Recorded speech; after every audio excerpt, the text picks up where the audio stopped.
you doing? Why, Opal, what a pleasure to hear your sweet voice. Yeah, I'm sure lucky that you were the one who answered the phone. Yes, indeed. And at a very opportune time, as I'm quite alone. Oh, good. Because I was calling to see if you wanted to have some fun and games tonight. Your best girl out for a night on the town tonight? Oh, my dearest, there's nothing I'd like more, but I'm afraid I already have plans for this evening. Well, can't you change them? I could, but I can't think of an appropriate excuse at this late hour. Oh, come on. You're really good at thinking up those excuses. Well, ordinarily I am, but I've just committed myself to dining out with Phoebe. What are you taking an invalid out on a frigid night like this for? Well, one mustn't let her know how ill she really is. One must go along with the sad charade to the very end. You know, I'm getting awful tired of this sitting around and waiting for you. Oh, my dearest, it's the most painful cross I have ever had to bear. But it won't be much longer until we'll be united in our love. Oh, I must say, I hate to see your wife kick the bucket, but I'm awful lonely for you, sweetheart. Well, no more lonely than I am, dear Opal. Oh, how I long to hold you in my arms. And I shall arrange for a meeting soon. I promise you that. All right. Have a good evening, and I'll see you soon. Bye. Shit. Just gotta get to the Chateau to find out if that bimbo's gonna show up with Sam. Tom. Oh, darn it, Brooke said he's out of town. Who's out of town? What business is it of yours, Ethel? Go see if that woman's okay under the hairdryer. Okay. What a pleasant surprise. Yeah, for me, too. How you doing? Well, very well, thank you. What can I do for you? I thought you might be close. I was hoping to get Mr. Jim over here to give me a little trim. I think I need one, don't you? Oh, yes, I would say that you do, but, gee, he is booked right up through closing time. And, you know, I can't get this man to stay like 1 minute past the closing. Oh, well, I was afraid of that, but, boy, I sure need a trim. I mean, I'm pretty shabby, don't you think? I got a great idea. What's that? I'll cut it for you myself. After all, I taught that guy everything he knows. I'll tell you what you're on. Same price if the boss does it? It's cheaper because you don't have to tip me. Great. But I will ask you to do a little favor for me when I'm done. What's that? Oh, you'll find out, and I'm sure you'll be able to do it for me, too. Well, Turn around. Give me your coat now. Yeah, I would say that was a great haircut, even if I do say so myself.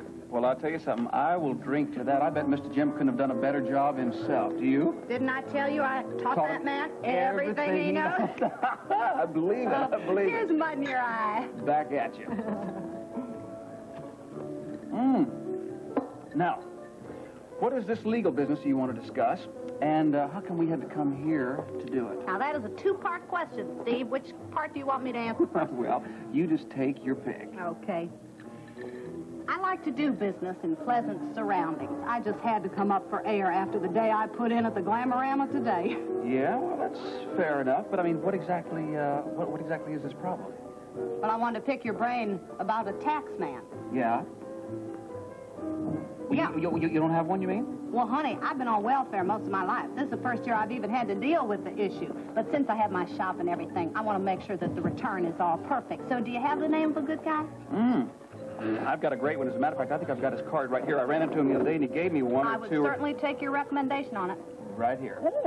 As a matter of fact, I think he's not very far from you.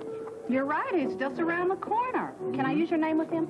Sure. I don't know if it'll do any good with the bill, but you can sure try it. Just so long as it does some good with the return. That's the important thing. Sure. I really owe you for this. Thank you very much. No, forget it. But as I said, you know, we could have very well done this in your shop.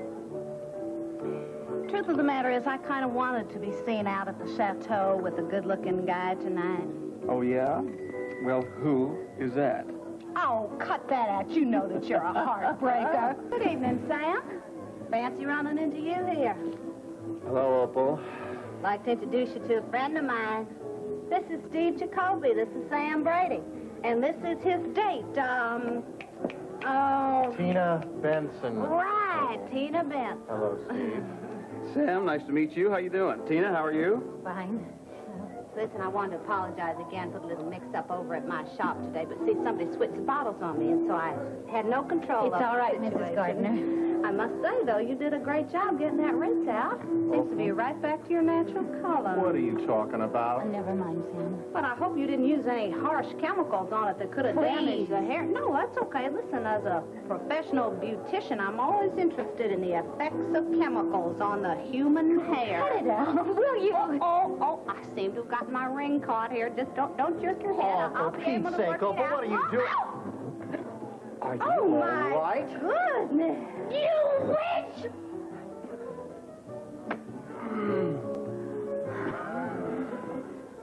Why, it's a wig. How dare you humiliate me like this? Well, honey, I didn't know you was wearing a wig. You damn well did. You know. You got a hell of a lot of nerve, Opal. Well, honey, what are you blaming me for? It was an accident. Sam, she's a total incompetent. She dyed my hair blue, and then I ought to sue her for The it. worst thing you have ever done, I Opal. told you somebody mixed the bottles up on me. Oh, shut up! Sam, let's get out of here. All right, I'll be right with you.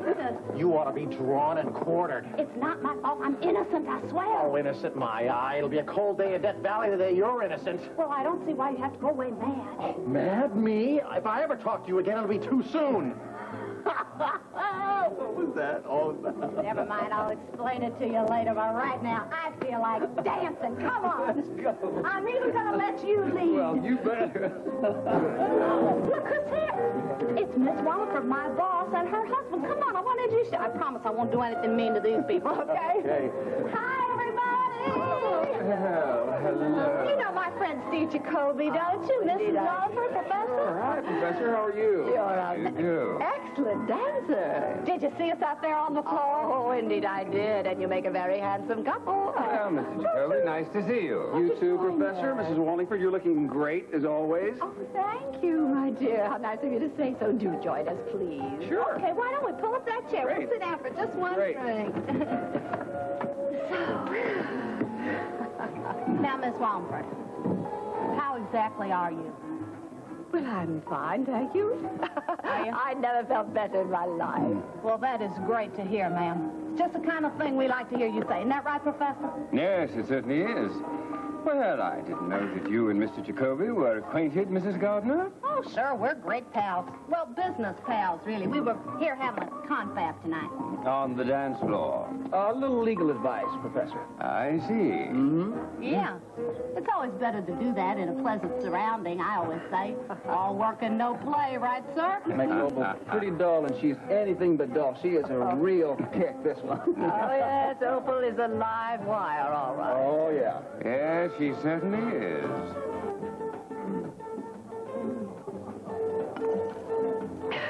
Oh, I just love that Latin beat. Langley, let's dance. I'd rather not, dearest. It's a bit fast for me. Oh, don't be such an old fuddy-duddy. Well, I'll just wait for a slower number if you don't mind. Well, I do mind. I'm just going to have to get up and dance by myself. Well, Now, wait a minute. Mrs. Wallingford, let's you and I dance. How about that? Oh, yes, I'd love that. Great. Go on. You will excuse us, Of won't course, you? yes.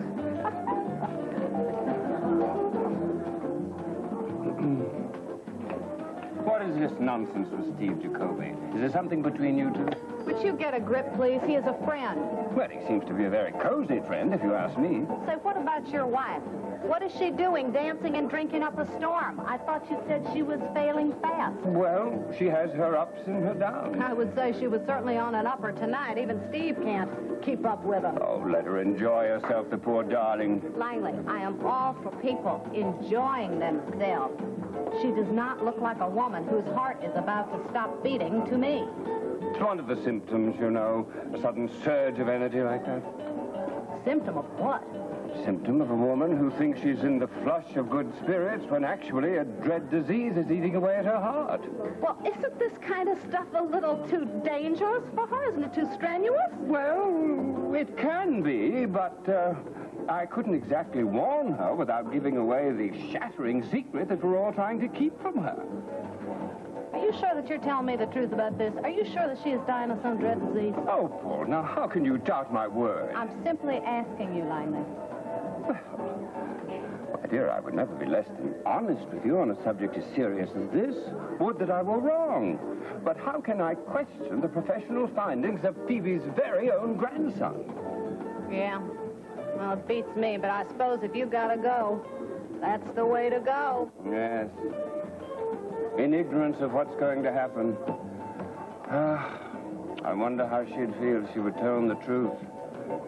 Imagine how she'd feel. Yeah, imagine how I would feel if I find out that you're not telling me the truth.